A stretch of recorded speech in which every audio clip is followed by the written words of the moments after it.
The aim of this procedure is to automate leaf shape measurement for high throughput experiments.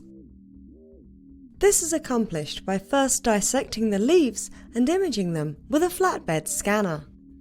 The second step of the procedure is to use the LeafJ plugin to detect and measure the leaves.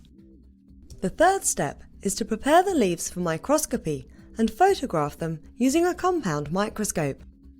The final step is to trace cell outlines on the acquired images using a touchscreen tablet.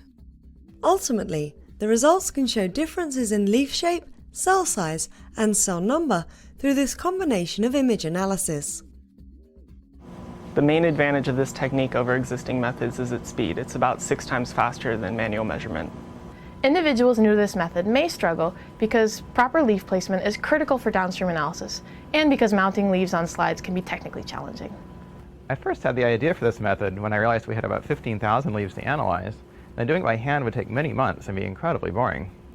Demonstrating the plant dissection technique will be Kazunari Nozue, a research scientist from my laboratory.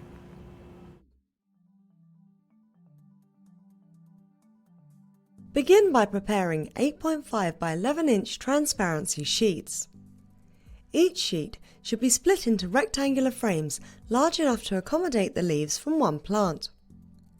Tape a second transparency sheet to the printed sheet to serve as a cover to prevent the leaves from drying out. Label with the plant genotype and growth condition.